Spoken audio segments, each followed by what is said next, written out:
Kohli goes down the ground and hit 6. ഇയാളുടെ form ഒന്നും പോകില്ല മക്കളെ.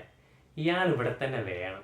എന്ത് വിരമിക്കല്. ഇന്നലെ കണ്ടപ്പോൾ പുതുതായിട്ട് വന്നൊരു കളിക്കാരനെ പോലെ അത്ര ഒരു 20 വയസ്സ് 22 വയസ്സുള്ള ഒരാൾ കളിക്കുന്ന കളിയെ കളിച്ച് ആ റണ്ണിങ് ബിറ്റ്വീൻ ദ വിക്കറ്റ്സ് ഒക്കെ എന്തൊരു രസമായിരുന്നു. എന്ത് സ്പീഡാണ്. മറ്റ് ചെറുപ്പക്കാർക്ക് പോലും ഓടി എത്താൻ പറ്റാത്ത അത്ര സ്പീഡിലാണ് അയാൾ ഓടിക്കൊണ്ടിരുന്നത് ആ സമയത്ത്. വന്ന പാടെ തന്നെ ലുങ്കിനങ്കിടിന് ഒരു ഹൂക്ക് ഷോട്ട് അടിച്ച് 6. എന്താ പറയുക. അത് കഴിഞ്ഞ് കയറി വന്ന് സ്ട്രെയിറ്റിലോട്ട് എല്ലാ സ്ഥലത്തോട്ടുള്ള കളികൾ ഒരു രക്ഷയില്ല. അങ്ങനെ കൺസിക്യൂട്ടീവായിട്ട് സെക്കൻഡ് സെഞ്ചുറി നമ്മുടെ വിരാട് കോഹ്ലി. ഇയാൾ ഏലിയൻ അല്ല, അതുക്കും മേലെയാണ്. നമ്മൾ ഈ ക്യാപ്റ്റൻ മാർവലും അതുപോലെ എന്താ പറയുക ഈ പ്രത്യേക കഴിവുള്ള ആൾക്കാരെ നമ്മൾ മാർവൽ സീരീസിലൊക്കെ കണ്ട പോലെ എന്ത് ജന്മാട് ഇയാൾ ഒന്നും മനസ്സിലാവണില്ല. എങ്ങനെ ഈ കൺസിസ്റ്റൻസി മെയിൻറ്റെയിൻ ചെയ്യാൻ പറ്റുന്നത്. ഇന്നലെ നമ്മൾ ആവറേജ് ഒക്കെ നോക്കുമ്പോൾ 58-60 ഓടി ആവറേജ്.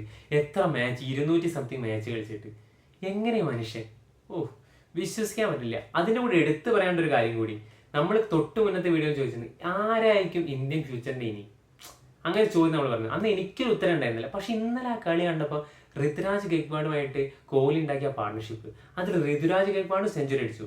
ആ സെഞ്ചുറി എന്ന് പറഞ്ഞിട്ടുണ്ടെങ്കിൽ വളരെ രസമുള്ള സെഞ്ചുറി ആയിരുന്നു.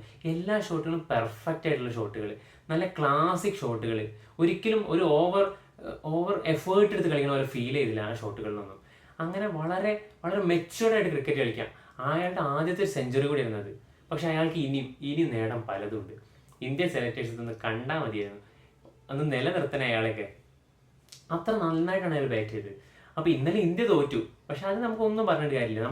നമ്മുടെ സെലക്ടേഴ്സിനെ അറിയാലോ, വളരെ പെർഫെക്റ്റ് ആയുള്ള കുറേ ബൗളേഴ്സിനെ കുത്തി നിറച്ചിട്ടുള്ള നല്ല അടിപൊളി ബൗളിംഗ് നേരം നമുക്കുണ്ട്. അതുകൊണ്ട് ഇനിയിപ്പോൾ 500 റൺ അടിച്ചാൽ ഇന്ത്യ തോറ്റിരിക്കുക. അത് വേറെ വസ്തുത, അത് പോട്ടെ. പക്ഷെ ഇന്നലെ ഒരു ഇന്ത്യക്കാരൻ, ഒരു കോഹ്ലി ഫാൻ എന്നുള്ള നിലയിൽ ഭയങ്കര ഹാപ്പി ആയിരുന്നു. കോഹ്ലി നമ്മൾ കണ്ടിട്ട് കുറച്ച് പ്രായം ചെന്നവർ അവരുടെ ഷോട്ടുകളുടെ പവർ കുറയുന്നതും അവരുടെ ആ സ്ട്രൈക്ക് റേറ്റ് കുറയുന്നതൊക്കെ ക്രിക്കറ്റ് കളിക്കാരുടെ.